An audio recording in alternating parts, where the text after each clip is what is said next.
Bonjour et bienvenue dans ce nouvel épisode des Bibliomaniacs. Aujourd'hui autour de la table nous avons Emmeline. Bonjour. Mathilde. Hello. Et moi-même Marie-Dé. Alors aujourd'hui on va vous proposer des lectures à prendre dans vos valises pour les vacances. Alors Emmeline, qu'est-ce que tu nous proposes?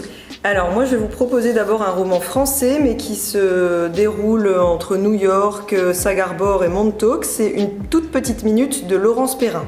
Et le deuxième, ce sera un thriller psychologique, Les 5 règles du mensonge de Ruth Ware. Quant à moi, je vais vous parler de Retour à Whistle Stop, qui est la suite de Beignets de tomates vertes, qui était sorti à la fin des années 80. Et je vous parlerai d'un roman plutôt adressé aux young adultes, donc grands ados, jeunes adultes, mais qui va très bien marcher pour tout le monde. C'est Âge tendre de Clémentine Beauvais, sorti l'an dernier. Moi aussi j'ai choisi un roman qui s'adresse aux jeunes adultes, aux grands ados et puis aux grands adultes aussi. C'est L'incroyable voyage de Coyote Sunrise de Dan Gaiman-Hart. Et puis je vous emmène aux États-Unis sur les traces de Anne Swanson qui mène l'enquête dans son petit village du Minnesota.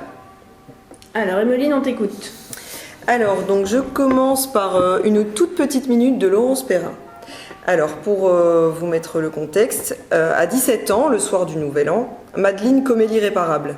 Elle tue sa meilleure amie Estrella, avec qui elle est enfermée dans sa salle de bain. Une toute petite minute et la vie des deux jeunes filles bascule. Madeleine écope de 20 ans de prison. Elle ne veut pas y échapper. Elle rejette toutes les demandes de liberté conditionnelle proposées par son avocat. Elle veut purger sa peine. Elle est coupable. Alors pendant 20 ans, personne ne saura jamais la vérité sur ce qui s'est passé. Elle ne le dit à personne. Elle est juste coupable et elle veut juste purger sa peine. À 37 ans, elle sort de prison. Mais comment reprendre le cours de cette vie interrompue, pleine de culpabilité? Comment reprendre le contact avec le monde extérieur et avec sa famille? Et comment trouver un sens à sa nouvelle vie? Et a-t-elle envie de trouver un sens à cette nouvelle vie? Alors on parcourt d'un chapitre à l'autre les deux périodes de la vie de Madeleine. Tout d'abord, là où elle commet l'irréparable, ses années en prison, et dans les autres chapitres, là où elle sort et où elle va réapprendre à vivre. On va suivre son parcours, son cheminement, et les personnes qui vont lui apprendre à s'ouvrir, à faire ce chemin de rédemption qui sera nécessaire à sa vie, à sa survie. Donc c'est un roman aussi des paysans, puisqu'il se déroule un peu à New York, un peu à Sagamore, un peu à Montauk, donc on découvre ces endroits. Et ce roman est poignant, on suit le parcours de cette héroïne et on est prise dans ses sentiments. Alors Laurence Perrin, j'en avais déjà lu plusieurs d'elle et j'en avais déjà critiqué puisque j'aime beaucoup ce qu'elle écrit. Toutes ces héroïnes me touchent, me transportent. Et dans ce livre-ci, comme pour les autres, ce livre est touchant, ces mots sont justes et c'est addictif. On a vraiment envie de comprendre ce qui s'est passé. Alors je ne vous dis pas si elle raconte à la fin ou pas ce qui s'est passé dans cette salle de bain. Vous le découvrirez vous-même. Ça donne envie. J'ai envie de savoir maintenant. Moi, c'est moins intriguant. Je vais parler de Retour à Whistle Stop, qui est donc un roman de Fanny Flagg qui est sorti ici en 2021. En fait, Whistle Stop, c'est le petit village où se passe toute l'action de Beignets de tomates vertes, le roman de base de 1987. Dans Beignets de tomates vertes, on suivait l'histoire de cette petite bourgade du fin fond de l'Alabama depuis la Grande Dépression, donc les années 20 jusqu'aux années 80, où le nœud central du village, c'était le Whistle Stop Café, tenu par Ruth et E.G., les deux femmes, dont Ruth avait un petit garçon, Bud. On voyait vraiment cette vie, ce village au rythme de la ligne de train qui passait par là. On faisait des allers-retours dans le temps, on avait des brèves de la factrice. On vivait les joies, les peines des habitants, c'était frais, c'était joyeux, c'était drôle aussi. Et bien sûr, on rêvait tous de manger des beignets de tomates vertes. 20 ans plus tard, le temps a passé aussi bien dans la vraie vie que dans le village fictif de Whistle Stop. Mais donc Fanny Flagg a décidé de revenir sur la vie de Bud, ce petit garçon dont je vous parlais tout à l'heure, qui avait grandi dans ce village. Et donc on replonge dans le passé parce que les trains roulent plus vite et du coup forcément Whistle Stop, l'arrêt a disparu. Et Whistle Stop ainsi que le café, c'est devenu une ville fantôme abandonnée de tous ses habitants. Mais voilà, le temps passe et les souvenirs restent et on replonge petit à petit au fur et à mesure des chapitres dans les années précédentes. Les chapitres sont très courts, c'est aussi écrit sous forme un peu de brève et donc ça permet de découvrir ou de redécouvrir, pour ceux qui n'ont pas lu le premier, l'univers de Whistle Stop. Donc pas de problème si vous voulez commencer par le deuxième, c'est très agréable, c'est frais, ça nous plonge dans un univers qu'on ne connaîtra jamais à nous petits Européens des villes. Alors moi je vais vous présenter la nouvelle série de bouquins Cozy Misery.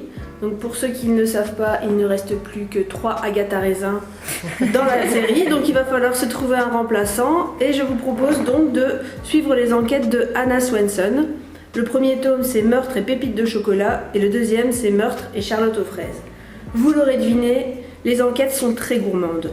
Donc Anna Swenson, elle n'a pas encore tout à fait 30 ans, elle vit dans une petite ville des États-Unis et elle tient le café du coin où se retrouvent tous les habitants, qui est très connu pour ses cookies à tomber par terre. Un jour, dans le premier tome donc, son livreur de lait est retrouvé assassiné dans l'allée à l'arrière du café et donc Anna, bien entendu, se lance dans l'enquête comme on pourrait s'y attendre. Donc c'est une série d'enquêtes qui respecte tous les codes du genre. Donc une héroïne enquêtrice amateur qui ne recule devant rien, qui se retrouve dans des situations tout à fait improbables. Une ambiance de village où tout le monde connaît tout le monde et où tout le monde juge tout le monde. Et bien entendu des situations cocasses. Petit plus de cette série, c'est qu'elle date du début des années 2000. Du coup, on se retrouve parfois dans des situations un peu décalées, quoi. Ça a un côté rétro de savoir que notre enquêtrice fait la file pour téléphoner à la cabine téléphonique pour prévenir les policiers quand elle a un problème ou qu'elle envoie un message avec son beeper pour trouver de l'aide. C'est pas mal, il y a quand même pas mal de petits clichés sur les femmes qui sont un peu passés, mais bon, dans l'ensemble, c'est plutôt léger, c'est très très doudou et c'est vraiment une bonne suite pour les amateurs des enquêtes d'Agatha Raisin. Et puis le bonus qui fait plaisir, c'est que toutes les recettes des desserts proposés par Anna dans son café sont intégrées au roman. Moi j'aurais préféré un livre acheté et une pâtisserie offerte. Ça aurait été sympa. Alors je vais rebondir sur ton livre. Moi aussi je vais présenter donc un polar, mais quand même un peu plus sombre que le tien. Donc Les 5 règles du mensonge de Ruth Ware. Donc c'est un roman anglais, c'est un thriller psychologique.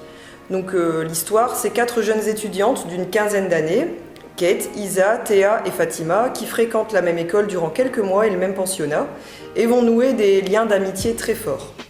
Elles forment un quatuor de choc, et en fait elles vont faire un jeu dangereux, c'est qu'elles vont commencer à distiller des mensonges à leurs camarades de classe et à leurs professeurs. Et ça va être un jeu entre elles de savoir mentir sans que l'autre décèle leurs mensonges. Donc elles ne se posent pas de questions sur les conséquences stupides que ce petit jeu peut avoir sur les autres. Alors les règles sont celles-ci: dis un mensonge, ne change pas ta version, ne te fais pas prendre, ne mens jamais à tes amis partenaires et sache quand tu dois t'arrêter de mentir. Mais à la fin de l'année scolaire, un mensonge bien plus gros que les autres va les poursuivre durant de longues années. Alors, plus tard, elles sont devenues adultes, elles n'ont rien oublié de leur pacte, et lorsque Kate leur envoie un message car elle a besoin d'aide, les 3 filles arrivent aussitôt. Un corps est retrouvé, et elles vont alors s'enfoncer dans les tensions, les secrets et les non-dits.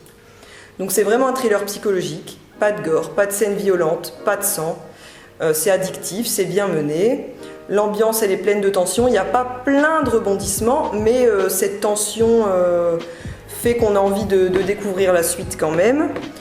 Donc entre le pensionnat et donc le moulin où vit Kate et où le corps va être retrouvé. Donc la lecture fluide, rapide, c'est vraiment lecture vacances. Je ne me suis pas forcément attachée aux filles, aux personnages. Je ne me suis pas retrouvée dans ces personnages. Après c'est un polar, donc c'est pas ce qu'on cherche en premier lieu. Ça m'a pas empêché de rentrer dans l'histoire et j'ai eu envie d'attendre le dénouement. Donc j'imagine bien, donc Reese Witherspoon avait encensé ce livre et avait mis une critique positive. Et je l'imagine bien jouer dans une série avec ce livre comme elle l'avait fait pour Big Little Lies, Petit secret, grand mensonge, qui était aussi adapté d'un roman. Donc voilà, j'imagine bien ça un peu dans le même style.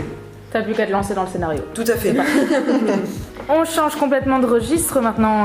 Moi, je voulais vous parler d'une lecture sortie l'été dernier qui est aux éditions Sarbacane, adaptée à un public normalement plus jeune, mais qui vit dans un univers que les moins de 20 ans ne peuvent pas connaître. Et même moi, du haut de mes 32 ans, je n'ai pas connu, vu qu'on va partir dans les années 60-70, dans le yéyé et compagnie.